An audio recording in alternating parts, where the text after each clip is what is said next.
Thanks to Element for sponsoring today's video. More on them coming up. I've been a homemaker and mom for a decade, and so if there's anything I can do to share with you to make your time easier and to figure out your own rhythms, I want to do that. And so I want to share with you what it's like when I don't have it all together, but I'm still cooking for my family, because I feel like a lot of us find ourselves in this position all the time, and there's a lot of beauty in it. So I want to share a little gentle encouragement in today's video, and of course share some recipes, some food ideas that I did this week in the midst of feeling exactly like that. Like I don't have it all together, but I'm still going to nourish my home and feed my family intentionally and find beauty in the chaos. So come along.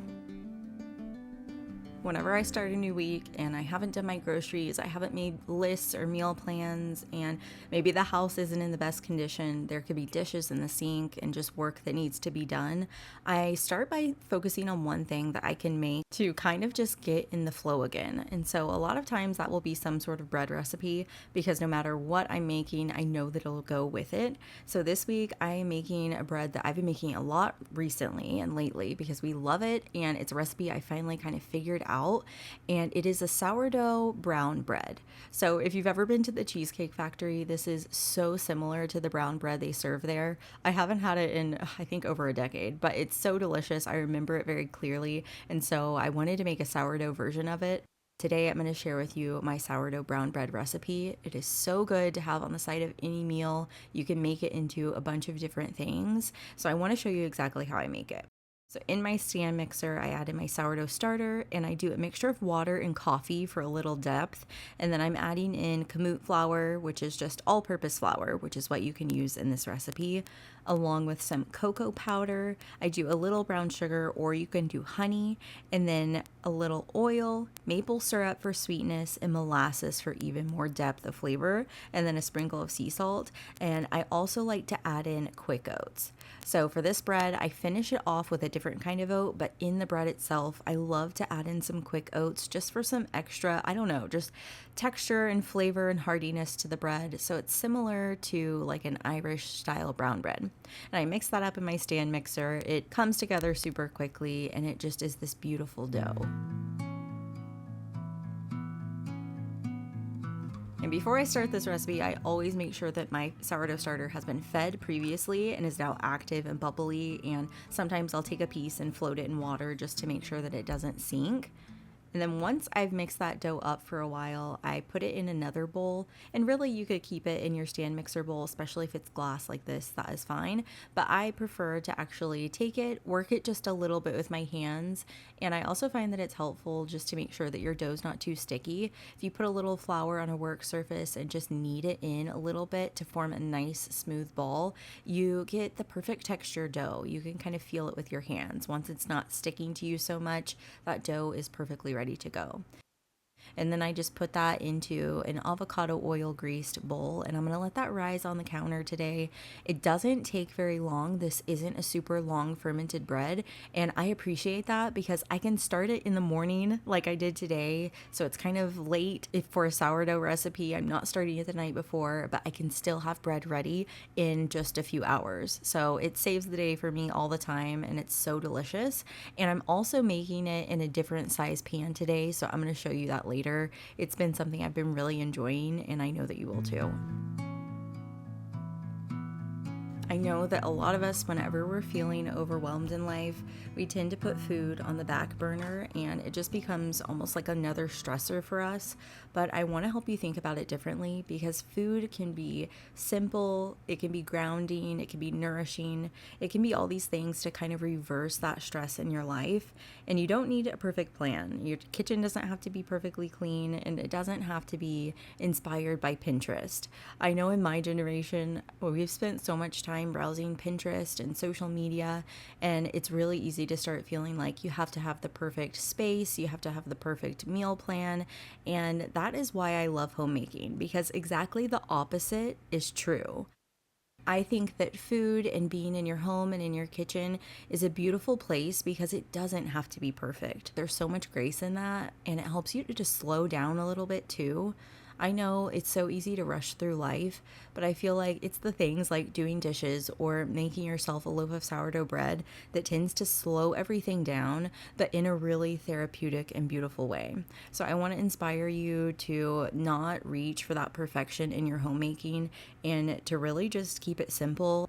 I think one of the reasons why previous generations were such good homemakers is because they were busy tending to their own home and they weren't worried about perfection or what anybody else's life or even their own life looked like on the outside. It was more about doing the real thing and the feeling that it created for them and their families.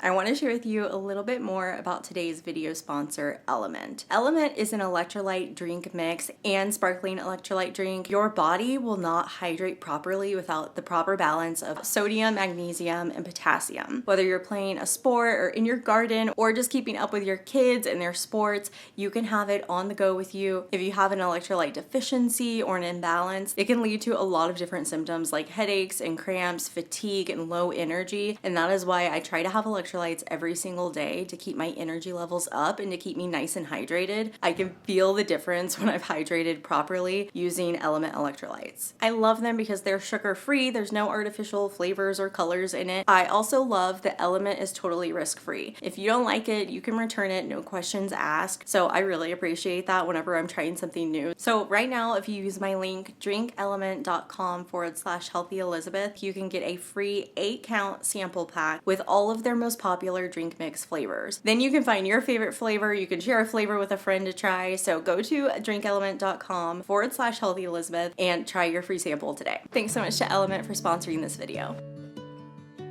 I have a few pounds of ground beef in the fridge defrosted, so I want to go ahead and cook something with it. And I think I've decided to do just a really classic meatloaf. That way we can eat it tonight or tomorrow. We could eat it for leftovers on a little bit of bread and make meatloaf sandwiches. It's going to be super simple. I'm going to use some diced tomatoes in the jar, but I'm going to strain them off a little bit first. I have a couple of onions here, but then the star is actually going to be from the garden. Some of these delicious little red snacking peppers that we've been getting are so sweet and crispy. I'm gonna throw them in this meatloaf because I love meatloaf that has a little bit of bell pepper running through it. It's so sweet and just adds kind of like that classic meatloaf flavor. You can use breadcrumbs, you could use some quick cooking oats, but instead I'm gonna use some sourdough bread. I love taking the crusty sourdough bread and using that as breadcrumbs. You can whirl it up in the food processor or a blender and it makes the best breadcrumbs with great flavor, and it's already fermented.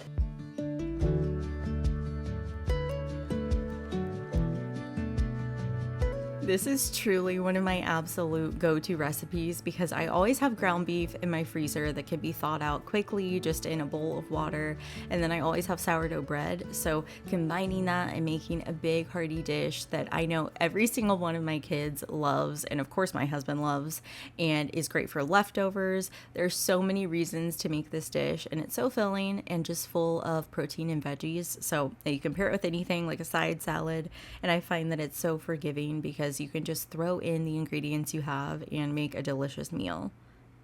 So I'm starting by chopping up a bunch of onion, and I'm doing 3 pounds of ground beef today. I want to make sure I have plenty to feed my kids today and tomorrow because we love taking a little bit of sourdough bread, toasting it up.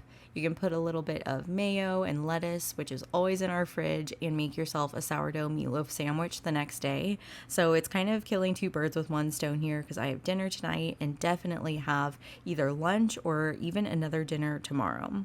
So I'm going to chop up these bell peppers from my garden, and you can do any bell pepper you have on hand. So if you have green bell peppers in your house, don't feel bad. Use those. You don't need to have the perfect ingredients. And even like my diced tomatoes today, I'm using like more of a saucier diced tomato, but if you just have regular diced tomatoes or fire roasted, definitely use those. So to the meatloaf, I've added some eggs and I've added my sourdough breadcrumbs, and then I season it with a lot of salt and plenty of pepper, and then I love using my dough whisk to get in there. It's actually easier than your hands and it's not gross, so if you've never mixed a meatloaf up with just a dough hook, I highly recommend it. It is like the best hack to meatloaf ever. So I just use my dough hook and mix it all together, and it also helps it not to overmix because I know if you overmix beef and stuff, it will turn really tough on you. So keep that nice and just loose, and then pour it into a pan. I'm using a big, I think 9x13 pan, and I'm just pressing it down with the back of my wooden spoon. And then I'll get this into the oven. And what is key here is to a couple times, maybe like 2 to 3 times, I drain off my meatloaf, and not into the sink because I don't want to clog my sink. I just drain it into a bowl, and that makes all the difference in the texture of your meatloaf. Also making it in a 9x13 because it cooks a whole lot faster. So if you're running late, you can cook it really quickly. And then, of course, it also doesn't heat up your house as much because you're not going to need to cook it as long as a loaf pan.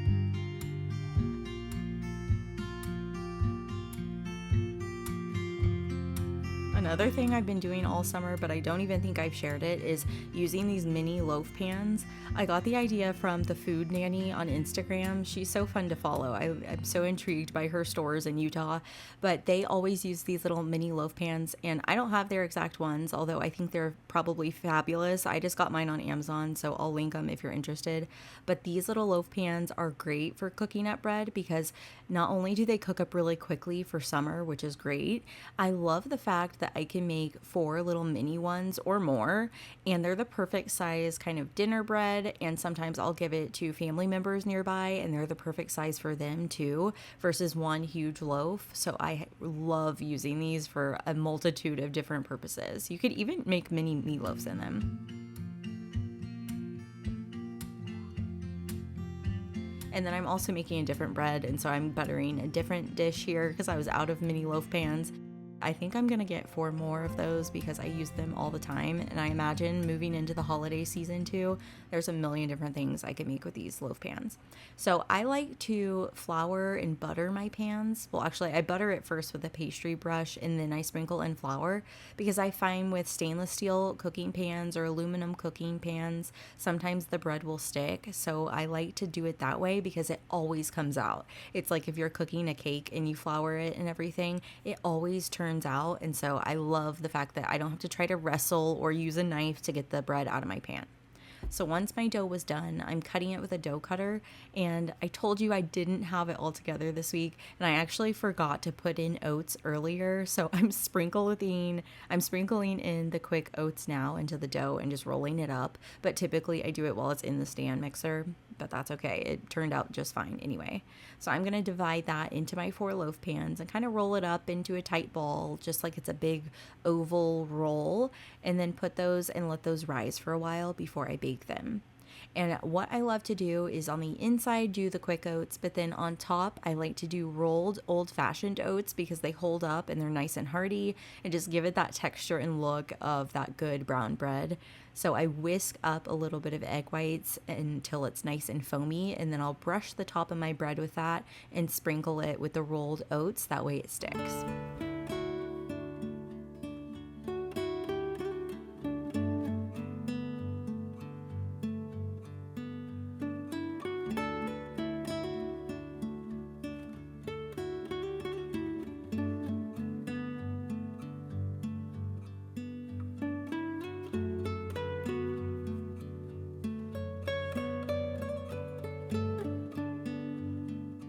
Bread making and cooking things yourself in general is one of those things that just makes you feel like no matter what's happening in your week, there's something that you can create and kind of hold on to. And I feel like that's what cooking does for me.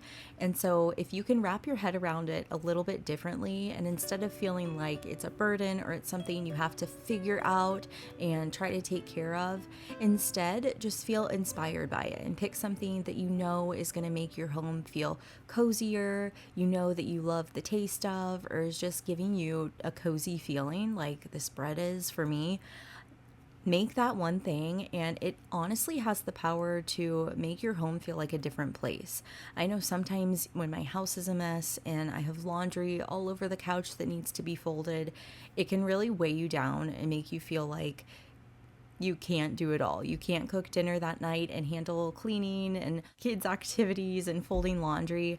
But if you just take the moment to make even one thing, it almost empowers you to do those other things that you need to do.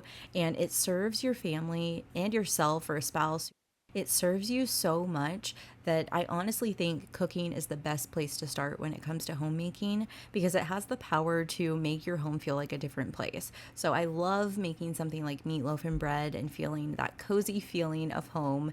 And it empowers me to want to tackle those other projects that usually I'm putting off a little bit and don't feel ready to tackle. Once you've had a good homemade meal and you are feeling good, you have more energy too, because I know whenever we eat something out, I usually just end up feeling sluggish after. So when you make it at home yourself, usually you're going to feel a whole lot better. You're getting more nutrients from your food because you're using better quality than usually you'll find out. So I love starting with a good home cooked meal and then tackling those other projects.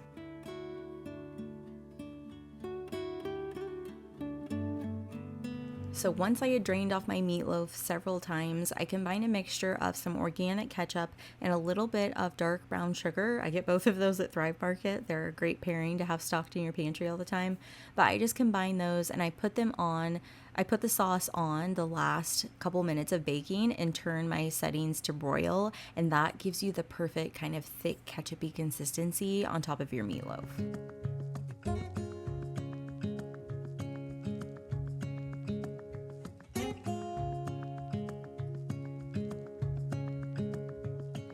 So, just practically speaking, because I know there's sometimes a lot of new homemakers who are truly just starting out, my real life rhythm usually will consist of starting something like a bread, and then I will move over to loading or unloading my dishwasher. And then once that is loaded and running, I will start a load of laundry. And so there's just kind of a flow to it. And I feel like once you start one thing, you want to move on to the next thing, and it becomes this satisfying progress. And as my kids get older too, I even find them doing the same thing. I'll see my older daughter just walk down to the kitchen now and start doing a little bit of dishes and loading the dishwasher because they get satisfaction out of it too. So the more you do it, it's just like exercise. The more you do it, the more you crave it, and it becomes this beautiful process and rhythm in your home. So, even just a little bit of effort in your home goes such a long way. This week, I had nothing planned. I didn't know what I was going to be making today, but I was able to start that batch of sourdough, and then it turned into a delicious meatloaf dinner, and everyone was happy and satisfied this day. I got so much work done around the house, too, and that just goes to show that you don't have to have it all figured out. You can cook even when you don't have it all together. So I hope this gives you just some friendly encouragement, and thank you so much for joining me in the kitchen.